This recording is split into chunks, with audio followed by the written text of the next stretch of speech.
Breaking news आहे update कंदासीं वाक़ई तौहीन election commission case PTI chairman जा ज़मानत न थियण जोगा गिरफ़्तारी वारंट जारी। आईजी इस्लामाबाद पीटीआई चेयरमैन खे सुभाणे गिरफ़्तार करे पेश करे इलेक्शन कमीशन जो हुकुम ॾिनो वियो आहे।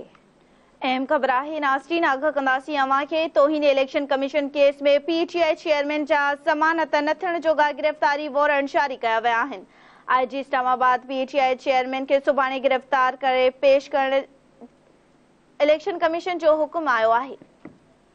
ब्रेकिंग न्यूज़ आहे अपडेट कंदासीं नाज़रीन अवां खे तौहीन election commission case PTI chairman जा ज़मानत न थियण जोगा गिरफ़्तारी वारंट जारी। आईजी इस्लामाबाद पीटीआई चेयरमैन खे सुभाणे गिरफ़्तार करे पेश करे इलेक्शन कमीशन पारां इहो हुकुम ॾिनो वियो आहे। ब्रेकिंग न्यूज़ आहे अपडेट कंदासीं नाज़रीन अवां खे तौहीन election commission case PTI chairman जा ज़मानत न थियण जोगा गिरफ़्तारी वारंट जारी कया विया आहिनि। आईजी इस्लामाबाद पीटीआई चेयरमैन खे सुभाणे गिरफ़्तार करे पेश करण जो हुकुम ॾिनो वियो आहे इलेक्शन कमीशन पारां।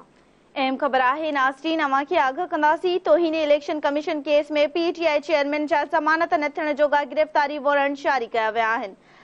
आईजी इस्लामाबाद पीटीआई चेयरमैन खे सुभाणे गिरफ़्तार करे पेश करण जो हुकुम ॾिनो आहे। आगाह कंदासीं नाज़रीन अवां खे अहम ख़बर आहे तौहीन इलेक्शन कमीशन केस में पीटीआई चेयरमैन जा ज़मानत न थियण जोड़ा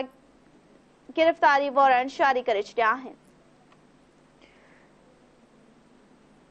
ब्रेकिंग न्यूज़ आहे अपडेट कंदासीं नाज़रीन अवां खे तौहीन election commission case PTI chairman जा ज़मानत न थियण जोगा गिरफ़्तारी वारंट जारी कया विया आहिनि। तफ़सील मालूम कंदासीं टेलीफोन लाइन ते मौजूद आहे ब्यूरो चीफ इस्लामाबाद मां नज़ीर चारण। जी नज़ीर, छा अपडेट्स आहिनि?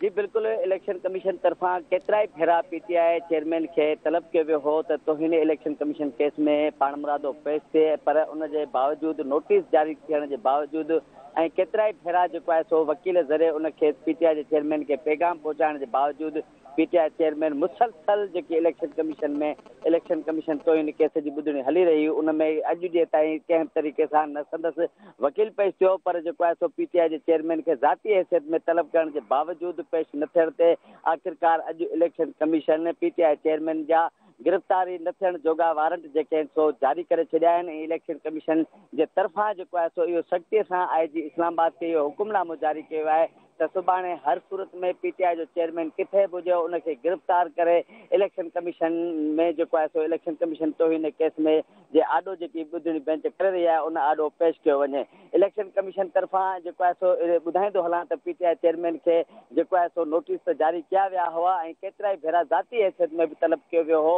ऐं अॼु जेको आहे सो जीअं ई जेको आहे सो केस जी ॿुधणी शुरू थी चीफ इलेक्शन कमिश्नर सरदार सिकंदर सुल्तान राजा जी सरबराही में त जेको आहे सो पीटीआई जो चेयरमैन अॼु बि जेको आहे सो इन केस में पेश न थियो, जंहिं ते मजबूरन इलेक्शन कमीशन केतिरा ई भेरा नोटिस ॾियण जे बावजूद पेश न थियण ते अॼु जेको आहे सो गिरफ़्तारी जोगा वारंट जेके आहिनि सो जारी करे छॾिया आहिनि ऐं आईजी इस्लामाबाद खे इहो हुकुम ॾिनो वियो आहे त कंहिं बि तरीक़े सां सुभाणे पीटीआई चेयरमैन खे गिरफ़्तार करे इलेक्शन कमीशन जे आॾो जेको आहे सो जेकी तौहीन इलेक्शन कमीशन जी केस जी जेकी बेंच ॿुधणी करे रही आहे उन आॾो पेश कयो वञे। इन सां गॾोगॾु हीउ जेको हफ़्तो जेको ज़रियनि दावा कई हुई त इमरान ख़ान खे पीटीआई जे चेयरमैन खे जेको आहे सो मुख़्तलिफ़ नौयत जा जंहिंमें हसास केस बि आहिनि, जंहिंमें मुख़्तलिफ़ चाहे तोशाखाना केस हुजे या उन सां गॾोगॾु जेको न्यायमय वारा वाक़िया हुआ या जजिस खे धमकी ॾियण वारे जेके केस आहिनि ऐं सुप्रीम कोर्ट में बि अलॻि अलॻि जेके आहिनि सो पीटीआई जे चेयरमैन ख़िलाफ़ केस हलंदड़ हुआ ऐं अॼु इलेक्शन कमीशन में बि जेको आहे सो तौहीन इलेक्शन